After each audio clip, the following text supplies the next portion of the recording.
ह्या आपल्या संवादाच्या माध्यमातनं बघणाऱ्या व्यक्तींना असा एक कुठला मेसेज तुम्ही द्याल? मला माहिती आहे, की क्यूआर कोड तर आपण शेअर करणार आहोत, तो त्यांनी स्कॅन करावा आणि ऑर्गन डोनेशन प्लेज करावं.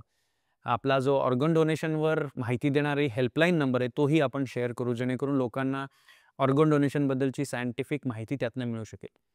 पण एक प्रत्येक बघणाऱ्या व्यक्तीला किंवा जगणाऱ्या व्यक्तीला तुम्हाला काही मेसेज द्यायचा असेल, तर तो काय असेल?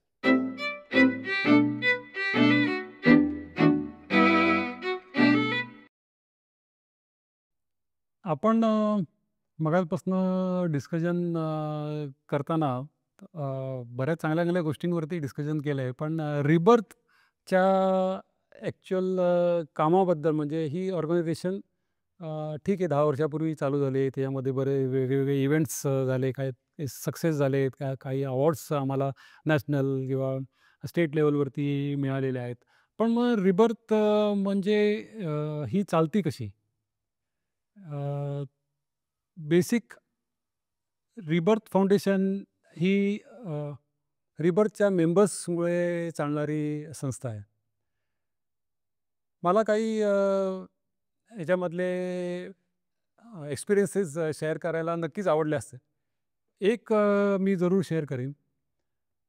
एक आमच्या जे आम्ही सुरुवातीला प्रेझेंटेशन्स करायचो त्यावेळेस एकदा एका अ, कुठल्यातरी क्लबची मीटिंग होती आणि तिथं आम्हाला इन्व्हाईट केलं होतं. तर तिथं एक 79 वर्षाचे अ, एक यंग व्हॉलंटिअर त्यांची आमच्या संपर्कात आली. त्यांचं नाव होतं शिवदे काकू सगळे म्हणत होते त्यांना. आणि ते आय डोनेशनसाठी भरपूर काम करत होते. त्यांना आम्ही तिकडे जेव्हा प्रेझेंटेशन द्यायला गेलो आणि त्यांना कळलं की आय डोनेशन तर करतातच आहे, पण ऑर्गन डोनेशन अवयवदानाबद्दल सुद्धा लोकांमध्ये प्रचार आणि प्रचार होऊ शकतो आणि अशी एक ऑर्गनायझेशन आहे. ते इमिडिएटली दुसऱ्या दिवशी आम्हाला येऊन भेटले आणि त्यांनी त्यांचं कामसुद्धा चालू केलं. आमचं एक प्रेझेंटेशन मॉडेल आहे, ते प्रेझेंटेशन मॉडेल त्यांनी शिकून घेतलं आणि त्या बिचाऱ्या एकट्या राहायच्या. 2 मुली, त्या दोघांचं लग्न झालं होतं आणि गव्हर्नमेंट एम्प्लॉयी होत्या. त्यातनं रिटायर होऊन ते ते जमेल तसं सामाजिक कार्य त्यांच्याकडनं जे काही होत असतं ते करत होत्या. तर रिबर्थमध्ये जॉइन झाल्यावर त्यांना अवयवदान हा विषय एवढा आवडला. तर ते आमचं जे प्रेझेंटेशन आहे ते नंतर कुठेही एखादे जमलेली दिसले, की आपण जाणार त्यांना सांगणार, की मला एक 5 मिनिटं तुमच्याशी बोलायचं आहे आणि अवयदानाविषयी तिथं प्रेझेंटेशन द्यायला चालू करायचे. म्हणजे हे कुठल्याही बँकेत जायचे आणि मॅनेजरला सांगायचे, मला तुमच्या बरोबर एक लंच टाईमला बोलायचं आहे. एखाद्या गव्हर्नमेंट ऑफिसमध्ये जायचे, तिकडे जायचे. आम्हाला भीती वाटायची अशा सगळ्या जागी डायरेक्ट असं कसं काय आपण जाऊन सांगणार. पण शिवते काकू मात्र जायच्या. एकदा तर ते एक गणपतीचं ढोल शिकवण्याचं जे एक 1 महिन्यापूर्वी ते चालू करतात, त्यांचा जो ग्रुप असतो, त्या ग्रुपला जाऊन भेटले आणि ते ढोल सगळा बंद करायला लावला आणि यांनी अवयदानाचं तिथं प्रेझेंटेशन दिलं. तर 4-5 वर्षानंतर एक दिवशी मला त्यांचं हार्टचं काही ऑपरेशन वगैरे झालं होतं. काही व्याधी वगैरे होत्या त्यांना. पण काही आजार जरी असले त्यांना थोडीसुद्धा जर उठायची ताकद मिळाली तरी ते रिबरच्या मीटिंगसाठी किंवा प्रचारासाठी जायचे. एकदा मला म्हणाले, की "मला माहिती नाही मी का जगते. बहुतेक अवयदानाच्या प्रचारासाठीच मी जगते." आणि एक दिवशी एका हॉस्पिटलमध्ये, प्रसिद्ध हॉस्पिटलमध्ये त्यांची अवयदानाच्या संदर्भात जे आम्ही शॉर्ट फिल्म कॉम्पिटिशन आहे, ती दाखवण्यासाठी एक मीटिंग होती. दुपारी 3 वाजता होते. दुसऱ्या एका आमच्या व्हॉलंटिअरबरोबर ते जाणार होते. 12 वाजता दोघांनी एकमेकांना फोन केला आणि कन्फर्म केलं, की आपण 3 वाजता जाऊया, कुठे भेटायचं काय ते. आणि 1 वाजता त्यांना हार्ट अटॅक आला आणि ते गेले. अ, ते गेल्याचं समजलं आम्ही घरी गेलो. मग त्यांचे नातेवाईक वगैरे पण आले होते.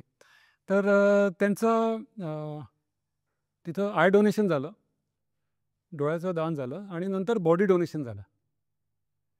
तर आम्ही रिबर्थमध्ये काम करत असताना ह्या सगळ्या गोष्टी आम्ही अपेक्षित कधी केल्या नाही. कारण आमची जेव्हा मीटिंग होते रिबर्थमध्ये, 1 तासाच्या मीटिंगमध्ये 45 मिनिटं आम्ही हसतच असतो आणि 15 मिनिटं आम्ही काय करायचं आहे त्याच्यावरती डिस्कस करत असतो.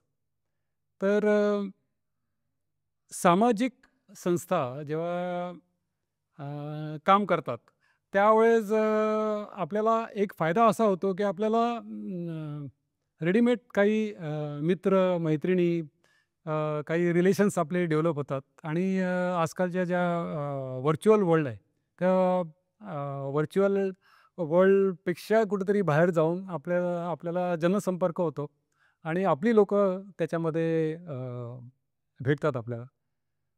तुमचा जो प्रश्न आहे, की संदेश काय द्यावा?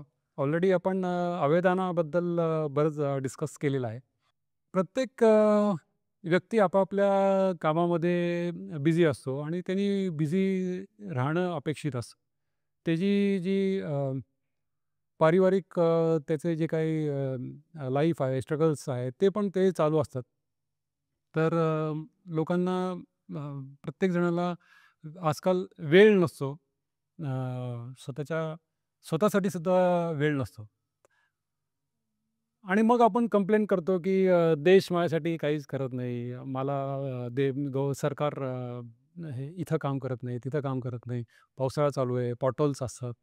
अ, बरेचसे कंप्लेंट्स आपण सारखे सांगत असतो. पण आपल्याकडनं या देशासाठी काय करता येईल, ह्याबद्दल मे बी विचार करत असतो, पण आपल्याकडनं ते होत नसतं. जर आपण आपल्या दैनंदिन जीवनामध्ये जमेल तसं म्हणजे आधी मी पण असं या विचाराचा होतो, की आपण रिटायर झाल्यानंतर आपण सामाजिक काम करूया.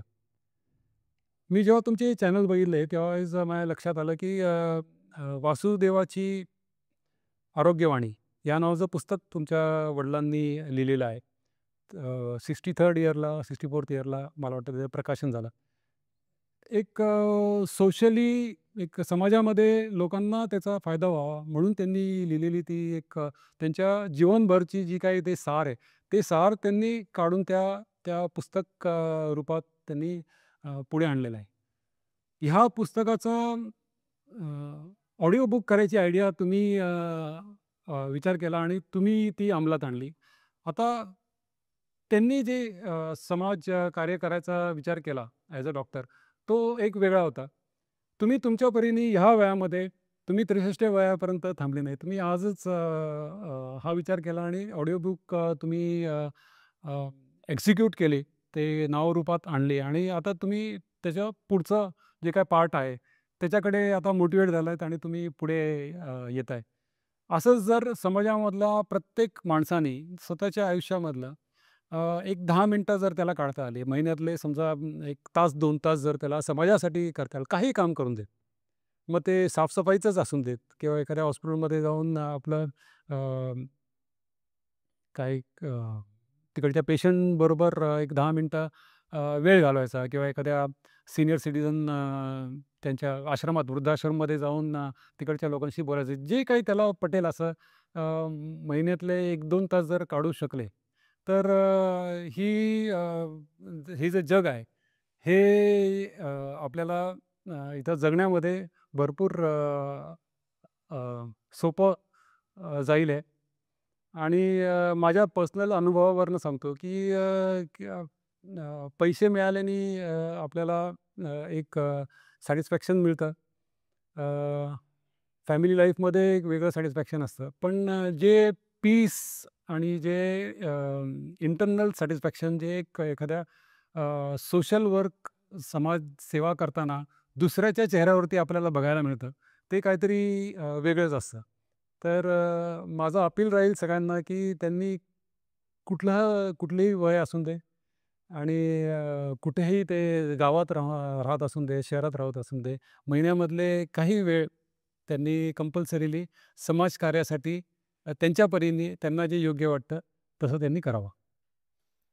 मला वाटतं शिवदे काकूंनी आपल्याला ह्याचं एक अतिशय आदर्श उदाहरण घालून दिलेलं आहे, की वय कितीही असलं तरी जर आपल्याला करायचं असलं आणि आपल्याला एखादं कारण मिळालं तर आपण नक्कीच त्याच्यावर झोकून देऊ शकतो.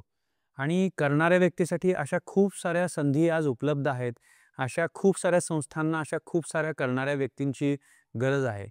ह्या प्रसंगी मला माझ्या बाबांच्या 4 ओळी आठवतात, जे ते मला नेहमी ऐकवायचे.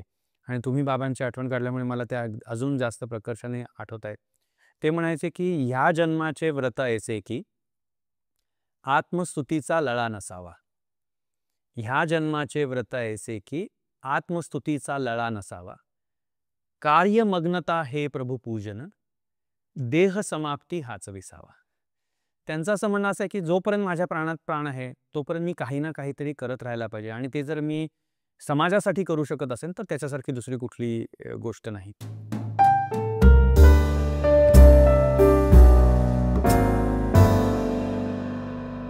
आजचा व्हिडिओ पाहिल्याबद्दल खूप खूप धन्यवाद.